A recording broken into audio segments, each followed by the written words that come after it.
Դերասան ամուսիններ Լևոն Մկրտչյանն ու Էվելինա Ստեփանյանն իրենց երեկոյան զբոսանքից ջերմ հոլովակ են հրապարակել։ Առաջարկում ենք դիտել այն առանց մեկնաբանության։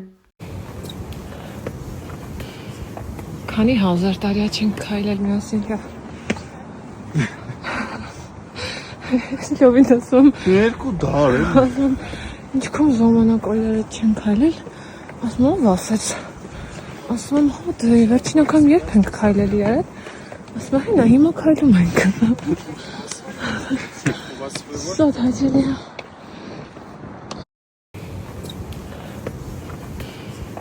Քանի հազար տարի չենք քայլել միասին լավ։ Լովին ասում 2 դար է։ ասում ինչքան ժամանակ այլերը չենք քայլել, ասում ով ասեց։ Ասում հա դե վերջին անգամ երբ ենք քայլել իրար։ Ասում հենա հիմա քայլում ենք։ Շատ հաճելի է։ Նկատել եք այս կասկադում ինչքան մելանխոլիկ մարդիկ կան Աստվածին։ Օրսակ մեր կյանքում որքան շատ է դրաման։ Այ, не знаю։ Հոլովակից ձատ Էվելինան կիսվել է նաև լուսանկարով և գիծ գրառում արել։ 1000 տարի առաջ էի էստեղ եղել։ Հետգրություն. դրսում մեզ ժպտացող մարդիկ ենքան շատ են։ Հաճախ հետո գրում եք, որ անհարմար եք զգացել մոտենալ։ Երբ տեսել եք այդ պահին, մենք կշփվենք, թե ոչ, մի կողմ թողնենք։ Կարևորը հրաշալի է, երբ կան մարդիկ, ովքեր լցված են սիրով, խաղաղությամբ ու դրականն են։ Կարողանում փոխանցել անգամ մեկ հպանցիկ հայացքով, իսկ ում աչքերում կա քննադատություն, կռիվ ու անհանդուրժողականություն, դրանում յուրաքանչյուրը վնասում է միայն ինքն իրեն, ուրիշ ոչ մեկի։ Սիրելիներս, մենք ունենք մեր անձնական կյանքը, որը կար բոլորիցդ անկախ ու կա բոլորիցդ անկախ, այնպես որ սեր տալուց կստանաք նույնը, բացասականը փոխանցելուց կարժանանաք նույնին։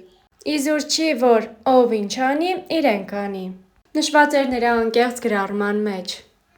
Եղանակ, որն այդքան էլ նրա սրտով չի և հոլովակում բարձրաձայնած մտքերը։ Առաջարկում ենք դիտել առանց մեկնաբանության։ Ասում ակնհայտ է իմ դեմքից, թե ինչքան չեմ սիրում այս եղանակը ու ինչքան չեմ սիրում խցանման մեջ հայտնվել։ Ինձ թվում պուլսս կկանգնի այս խցանման մեջ։ Բայց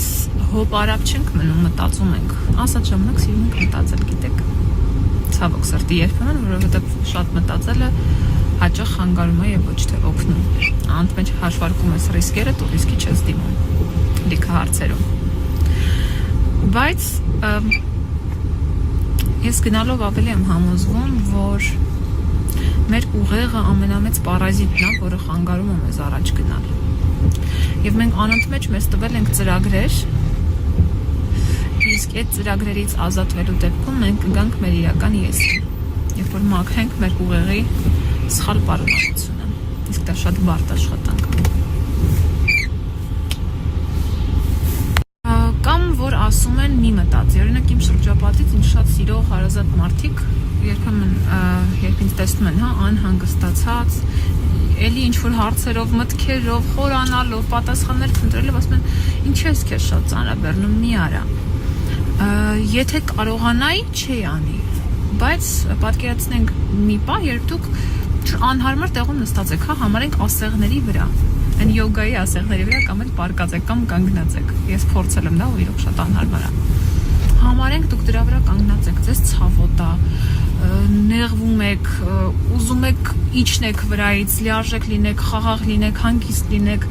էլ ձեզ վատ չլինի, ոնց կշարունակեք վրան կանգնել, ամեն ինչ կանեք, որ իջնեք չէ վրայից։ Հիմա նույնը ինձ մոտ է, կամ մեզ մոտ է, ինձ նման մարդկանց մոտ է։ Եթե դա մեզ չանհանգստացներ, չէինք մտածի։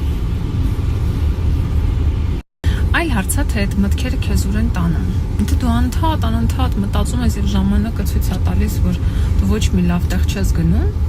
բնականաբար ուրեմն պիտի կամ հայացքդ փոխես, կամ ինչ-որ մեկի օգնությանը դիմես, կամ փիլիսոփայություններդ փոխես, վարվելակերպդ, վերաբերմունքդ, չգիտեմ, 1000 բան կա։ Բայց եթե ինչ-որ պահի ծանր է այդ շրջանը, ամենայն դեպս այդ փնտրտուքների շրջանը ու դու գալիս ես վերջում որևէ ճշմարտության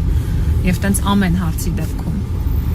ուրեմն ճիշտ ճանապարհով ես գնում։ Ու եթե խաղաղվում ես, ուրեմն ճիշտ ճանապարհով ես գնում։ փախնելը խնդրից լուծում չի։ Խնդրի լուծումներ գտնելն է տանում լուծում։ Փորձելը լավ գոնե։ Ու ով փնտրում է նա գտնում է։ Դա փաստ է։ Անհերք։ Բամբասկոտ մարդկանցից զզվում եմ, կան չէ մարդիկ, ովքեր միշտ ինչ-որ մեկի հետ կոնֆլիկտի մեջ են։ Իրենց էլ չեմ սիրում, ու կան չէ, որ չեն հասկացել, որ խնդիրը ոչ թե մնացածի, այլ հենց իրենց մեջ է։ Իրենց նույնպես չեմ սիրում, կան այնպիսիք, ովքեր մի հոգու բամբասանքի զոհը դառնալով, առանց պարզաբանումների հարաբերություններ են փչացնում հենց այն մեկի հետ, ով իբր իրենց մասին վատն էր խոսել, այն առաջինի պատմածով։ Ֆու, ես ամենաշատը երևի հենց այդ կախական չհավատացողներին չեմ սիրում։ Իրենք այնքան վախկոտ են, որ նույնիսկ դեմ առ դեմ խոսակցություններից են թևեր առած փախնում։ Բայց երևի ամենաշատը իրենց զոհի տեղ դրած վանքի հավեր ուտողներից եմ խորշում։ Իրենք ոնց խեղճ ու վախկոտ կան, այդպես էլ կմնան։ Այ կյանքն եմ սիրում, սիրով լի մարդկանց եմ սիրում, առողջ մտքով ու համարձակներին եմ սիրում, կուլ չգնացողներին, մինչև վերջ արդարության համար կռիվ տվողներին եմ սիրում։ Իրենց բացասական համոզմունքների վրա մի քիչ, գոնե շատ քիչ կասկածողներին եմ սիրում։ Լուսանկարին կից գրել էր Էվելինան եւ հրապարակել հոլովակ, որն առաջարկում ենք դիտել առանց մեկնաբանության։ Բարի երեկո, ցավոք միայն օրվա վերջումը հաջողվում մնալ մի քիչ ազատ ու ձեզ հետ շփվել, բայց ինչևէ, քանի որ լեվը գնաց կրկին նկարահանման, ես էլ տանը մենակ եմ, քարիկներով մեյքափս վկա, ես եմ հեղինակը ու շատ սիրում եմ, դուրս շատ է եկել, դուք էլ գնահատեք, բայց լավ չշեղվենք այս աղջկական թեմաների վրա, եկել եմ ավելի կարևոր բան ասելու։ Լավ, սիրելիներ ջան, մարդիկ ջան, եկել եմ ասելու, ինչ ուզում անենք, լինենք լավը, վատը, տգեղ, գեղեցիկ, թեև ես այդ չափորոշիչները երբեք չեմ հասկացել, խելացի, անխելք, եթե մարդիկ որոշել են, որ մենք իրենց քառակուսիների մեջ չենք տեղավորվում, միևնույն է չենք տեղավորվում, այդ քառակուսիների մեջ չենք տեղավորվելու, եւ դա ամենևին մեր խնդիրը չի։ Հիմա խնդրանք հորդոր կամ անձնական փորձից մի կտոր ընդհանրապես մի մտածեք, թե ինչ կմտածեն ձեր մասին։ Ուղղակի ապրեք, վայելեք այս կյանքը, ապրեք այնպես, ինչպես դուք եք համարում ճշմարտացի։ Թե ինչ կասեն, ինչ ուզում ա թող ասեն։ Իմաստնություն իմաստնությանց։ Թեև կիրակի օրն էլ ենք աշխատում, բայց գոնե որոշ ժամանակ կարելի է մեզ նվիրել։ Հիմա կդնեմ իմ պատճերը, դեմքի խնամ կանեմ եւ կանցնեմ առաջ։ Ովքեր ինձ լավ ճանաչում են, գիտեն, որ ես առհասարակ սուրճ չեմ օգտագործում, երբեք չեմ օգտագործել ու ինձ թվում է չեմ էլ օգտագործի։ Նախ ինձ համն ու հոտը երբեք դուր չի եկել եւ երկրորդ ինչի օգտագործեմ, եթե հնարավոր է այն առաջացնի կախվածություն։ Բայց այդ սեկորի երբեմն խմում եմ, նախ շատ օգտակար հատկություններ ունի եւ երկրորդ համն էլ լավն է, կոնկրետ այս մեկը հապալասի համ ունի, կարող եք փոխարինել սուրճը ցիկորիով։ Եվ եթե հարցնեք որն է իմ սեղանի գիրքը, կտեսնեք Աստվածաշունչը, Նարեկացին, մնացածը պարբերաբար փոփոխվում են, բայց Նարեկացին եւ Աստվածաշունչը մշտական, անփոխարինելի։ Հատկապես կիրակի օրերին կարելի է կարդալ, ես կասեի պարտադիր է կարդալ, սաղմոսներ կամ նարեկացու ծաղոտքներ։ Ինքն ինձ համար ապացույցն է բարձրալի գոյության, եթե անկեղծ ապացույցներից մեկը, լավ չասեմ ապացույցը, ապացույցներից բազմաթիվ ապացույցներից մեկը, ամենասիրելին։